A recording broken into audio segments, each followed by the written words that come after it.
Hey guys, this is Roxann Smithers with Smithers and Ume-Nwagbo, your trusted 360 General Counsel, and this is a note from my Legalpad.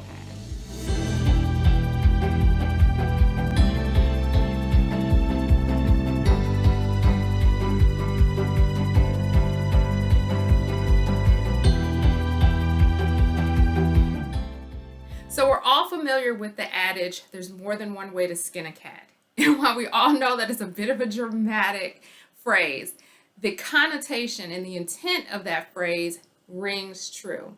There's more than one way to get to a goal. And so we have to think outside the proverbial box to find the ways to get to our goals. And today we're going to talk about contracting outside the box and all the ways that you can achieve a written agreement between yourself, your customers, your clients, your vendors, and your business partners, particularly if you have someone who's reluctant to sign an agreement.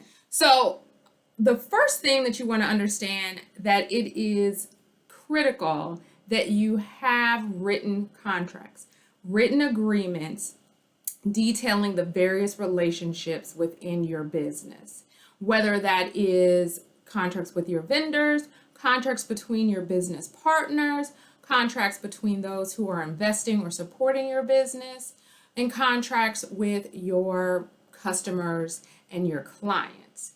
It is important to have written terms that lay out everyone's rights and responsibilities. But as we are aware, depending on the type of relationship, the circumstances, the type of business that you have, having a long drawn out contract discussion or negotiation process doesn't make sense and doesn't serve anyone's purposes. And unfortunately, people often think if they don't have time for that process, that they should forego having written terms at all. And we're here to say that is not the case, and there's more than one way to get to that written agreement. So we'll talk a little bit about that. First way that you can do that, if you are working with a vendor or a customer where you're going to have a long-standing reoccurring relationship, it's a fairly involved relationship. Maybe there's going to be lots of work product going back and forth, a large amount of goods or services being provided, or contracting amounts that are either large or going to be paid over a significant period of time. You certainly want to make sure you have all those terms laid out in writing. And an efficient way for those reoccurring relationships might be a master agreement. And what I mean by a master agreement, you can agree on one set of terms and conditions that are going to govern that relationship. And then as you have instances where you're either selling or purchasing goods or providing or receiving services, you can simply have a purchase order or a work order or a scope of work that details how many goods, when they're going to be provided, when payment will be due, when the services will be provided. And then all of the other terms of that relationship, governing law, what happens if there's a dispute, insurance requirements, how do you amend the relationship?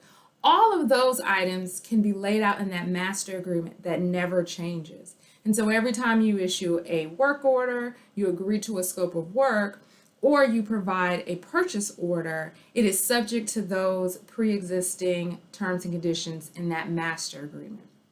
In those situations, you may have an initial round of negotiations and discussions to come to that master agreement that can last for a year, for a certain number of months with renewal opportunities. But once you've done that work, you do not have to repeat that work every time you engage in business with that client or that vendor, that customer. So that's one way. Another option for businesses who are very often providing services on a bit of a quick turnaround to customers is to possibly have a purchase order. Maybe it's the form that lays out the type of services or the type of products that are being provided. It gives the customer options in terms of the things that they can select, timelines, and the real scope. And then on the reverse, you'll have a standard set of terms and conditions to which that purchase order or that work order is subject. You always want to make sure that in this situation, you have a place for that customer or client to sign that purchase order and to acknowledge that they are agreeing to those terms and conditions that are on the back of that document or that are provided and accompanying that document. In other situations where you're in the digital space, possibly, or also still moving in a bit of a fast-paced business, you may have a standard set of terms of service. You'll often see this on websites where services are being provided online, or you'll see this on e-businesses where all of the transactions are happening through the internet and through a business's website. They're going to have an area where they have their terms of service, meaning these are the rights and obligations under which they are providing a service. And by accepting and utilizing that service, the customers or the clients are agreeing to accept those services or those goods subject to those terms. It's always good to have a place where, particularly if somebody is accepting an order or they're accepting a download of services or information, where you have the customer acknowledge that they are agreeing to those terms and service affirmatively. That helps if you have any issues or disputes down the road.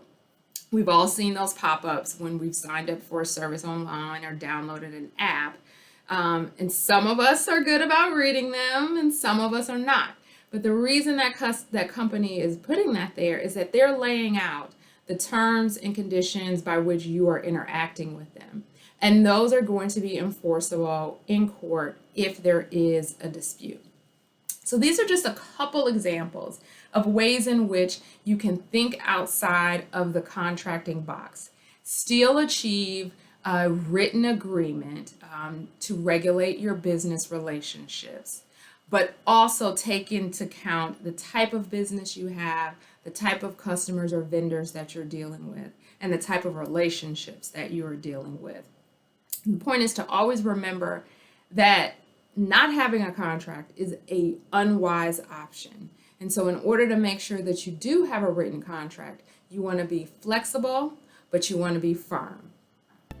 To find out more about the attorneys of Smithers and Ume-Nwagbo, you can find us on our website at stulawgroup.com. You can find us on Facebook, LinkedIn, and now on Instagram. And this has been a note from my Legalpad.